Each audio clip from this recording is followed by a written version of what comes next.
पूरे हरियाणा की नज़र या फिर पूरे भारत की बात करूं, इस चीज़ के ऊपर है फिलहाल जो दिल्ली में माहौल गर्माता जा रहा है। मनीष सिसोदिया के मामले को लेकर अगर बात करूं, सत्ताधारी सरकार कहती है कि बड़े बड़े घोटाले आम आदमी पार्टी झाड़ू वाली सरकार ने किए हैं, और वहीं और पार्टियों की बात करूं, जो विपक्षी दल है उनका सरेआम एक बात को कहना है कि जो भाजपा सरकार है, जो मौजूदा सरकार है, वो और पार्टियों के नेताओं को, पार्टियों को ईडी या फिर बड़े बड़े और विभागों का डर दिखाकर नीचे बिठाने का प्रयास करती है। सो इसी कड़ी में फ़िलहाल अगर बात करूं, आम आदमी पार्टी की तरफ से विजय कुमार जी हमारे साथ मौजूद है। सो कर लेता हूं बातचीत, क्या कुछ कहना है इनका। इस बार क्या लगता है कि हरियाणा के अंदर 2024 में झाड़ू चल पाएगा? आदमपुर उपचुनाव पर पूरे हरियाणा की नज़र थी और नतीजा जनता ने सामने लाकर रख दिया कि जनता किसे चुनती है। पर 24 में कहीं ना कहीं अब अटकलें लगती हुई कि इस बार कांग्रेस बाजी मारेगी, बीजेपी मारेगी, आम आदमी पार्टी मारेगी या फिर निर्दलीय जितनी भी पार्टी हैं। तो करते हैं बातचीत। विजय भाई साहब नमस्कार। सबसे पहले तो मैं आप HBN जो चैनल वाले साथी आए हैं उनका मैं धन्यवाद करता हूँ। भाई साहब, एक मामला बड़ा गर्माता जा रहा है। मौजूदा सरकार के खिलाफ जो भी पार्टी, जो भी नेता बोलता है, आमतौर पर देखने में नज़र आ पा रहा है कि उसके अगर ईडी या फिर इनकम टैक्स बेल बजाती है, डोर खटखटाती है। इस चीज़ को किस प्रकार से देखते हो? इस प्रकार से ये देखते हैं जी, जैसे आम आदमी पार्टी है, आम आदमी पार्टी तो खाली अपना नाम कमाया है और काम कर रही है, देश की सेवा कर रही है। आम आदमी पार्टी के जितने भी विधायक हैं, आपने देखा होगा कि जैसे पंजाब में भी है, वो विधायक पेंशन भी नहीं लेना चाह रहे आगे, ताकि पेंशन भी बंद हो। बाकी आप तो इनको पता ही है, सभी पार्टियों के विधायक है, एक बार बन गए तो सारी ज़िंदगी खातर वो हल्का में पाक के, तो इसलिए है। दूसरी आम आदमी पार्टी है, वो एक आम जनहित लोगों के बारे में सोचकर काम करने वाली पार्टी है। जैसे अब मनीष सिसोदिया जी है जो दिल्ली में, उन्होंने जो स्कूलों पे उन्होंने अच्छा काम कर रहे हैं, तो वो उसका जो स्कूलों पे काम करना, वो इंडिया के अलावा, भारत के अलावा दूसरे देशों में भी पता है कि दिल्ली के स्कूल है कितने अच्छे हो गए हैं। तो कहीं न कहीं भाजपा सरकार को ये मनसा है कि जो दिल्ली के तर्ज पर जो काम है आम आदमी पार्टी कर रही है, उसके हिसाब से अगर हरियाणा में कल को ये सरकार ना बना जाए, तो इसीलिए ही ये सारा भाजपा सरकार का एक बनाया षड्यंत्र है। एक बात है, ये आदमपुर उपचुनाव पर पूरे हरियाणा की नज़र थी कि इस बार क्या होगा, क्या मौजूदा सरकार का विधायक बनेगा या फिर निर्दलीयों का। आम आदमी पार्टी ने भी ईडी से सर तक का जोर लगाया पर बना नहीं विधायक।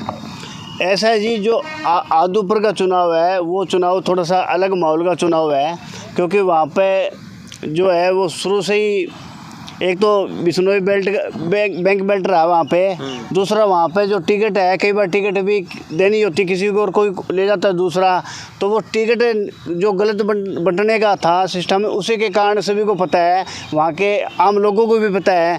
अगर उसकी जगह कहीं और कोई नया बंदा वहाँ पे कोई खड़ा होता तो भव्य का जितना असंभव था वहाँ पे। भाई साहब, एक बात है, जो राष्ट्रीय सलाहकार आम आदमी पार्टी के अनुराग धांडा जी, उन्होंने सोच विचार कर बड़ी परख कर टिकट दी थी वैसे सत्येंद्र सिंह जी को। नहीं, टिकट तो उन्होंने दी थी जो सर है, लेकिन वहाँ पे जितने भी कार्यकर्ता और भी थे, तो वो कार्यकर्ता जो मेहनत कर रहे थे, सत्येंद्र जी तो एक भाजपा से निकल के आम आदमी पार्टी में आए थे, तो उससे वहाँ पे लोगों भी तो उससे खफा हो गए थे ना, फिर तो वही हो गए जी, भाजपा वाले ये आगे, तो फिर आम आदमी पार्टी वाला कैंडिडेट तो फ़र्क होता ही उस चीज़ का। पब्लिक भी देखती है कि आम आदमी पार्टी का कैंडिडेट कोई नया बंदा है।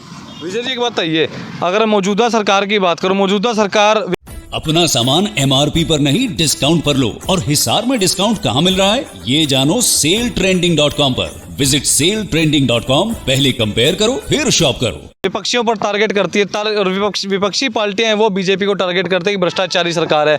भ्रष्टाचार की बात करो तो आपकी पार्टी में भी, दिल्ली में भी हुआ खेल। ये दिल्ली के अंदर भ्रष्टाचार की मैं आपको बात बताता हूँ, अभी तक ये कोई साबित नहीं हुआ कि उन्होंने जी को भ्रष्टाचार किया है। भ्रष्टाचार तो अब आप देखोगे, एक फरीदाबाद के अंदर जो टेंडरिंग के माध्यम जो काम करवा रखे, वहाँ पे 50 करोड़ का घपला है। IAS ऑफिसर 3 बंदों ने ऐसा काम किया, बता रहा है कि वहाँ पे 50 करोड़ का जो कोई काम तो हुआ ही नहीं, वास्तविक कागजों में दिखा के, और 50 करोड़ का घपला है। अब हमारी भी ये है कि सरकार उन पर क्या कार्रवाई करेगी आगे। तो एक बात है, ये मनीष सिसोदिया पर जो आरोप लग पा रहे हैं, ईडी भी पहुंची है, गिरफ्तारी भी हुई है, उसके बाद इस्तीफा भी दे दिया गया, इस चीज़ को किस प्रकार से देखते हो? क्या भ्रष्टाचार वैसे नहीं किया? ये भ्रष्टाचार तो वो तो जैसे सामने आ जाएगा, जैसे जैसे टाइम चलता रहेगा आगे सामने तो आ ही जाएगा भी क्या किया है या नहीं किया है। अब वो जो 5 और 12% की जो बात चल रही है उसमें ये बताया कि वो संसद के सामने पहले पेश किया हुआ था भी ये काम ऐसे कर रहे हैं। तो ये तो सरकार की एक गलत नीति लग रही है जो भाजपा सरकार की है, क्योंकि मैं आपको पहले ही बता चुका हूँ कि उनको साफ पता चला कि हरियाणा में इस बार आम आदमी पार्टी की ही सरकार आएगी। सत्ताधारी सरकार और विपक्षियों का साफ तौर पर कहना है कि इस बार झाड़ू को चलने नहीं देंगे, झाड़ू एक तरफ घर के साइड में दुबक कर बैठा रहेगा। नहीं जी, इस बार हरियाणा में झाड़ू ही झाड़ू चलेगी, बाकी और कुछ नहीं चलेगा इस बार। एक बताइए, आम आदमी पार्टी के एजेंडे की बात करूँ, क्या मोटो क्या सिद्धांत है, किस चीज़ पर काम करती है? आम आदमी पार्टी का एजेंडा ये है कि मैं बता देता हूँ, जैसे कि एक तो जो हमारे पार्टी के जितने विधायक हैं ना वो पेंशन नहीं लेते जी। दूसरा मैं बात बता करूँ, आज जैसे पंजाब के अंदर आते ही, पंजाब में सरकार बनते ही 50,000 नौकरी लग गए और वहाँ पे जो कर्जा था पंजाब के ऊपर वो कर्जा भी कम हुआ है। दूसरा, आम आदमी पार्टी जितने भी आगे सरकारी कर्मचारी लगेगी उनको पेंशन भी दी जाएगी। तो एक बताइए, फिलहाल अगर बात करूँ, क्या लगता है कि 2024 में किसका ग्राफ ज़्यादा होगा? टक्कर कौन सी पार्टी दे पाएगी आम आदमी पार्टी को? आम आदमी पार्टी के जो टक्कर में तो कोई पार्टी अब बचेगी ही नहीं इस बार, क्योंकि आम आदमी पार्टी की जो सरकार है बहुमत से आएगी।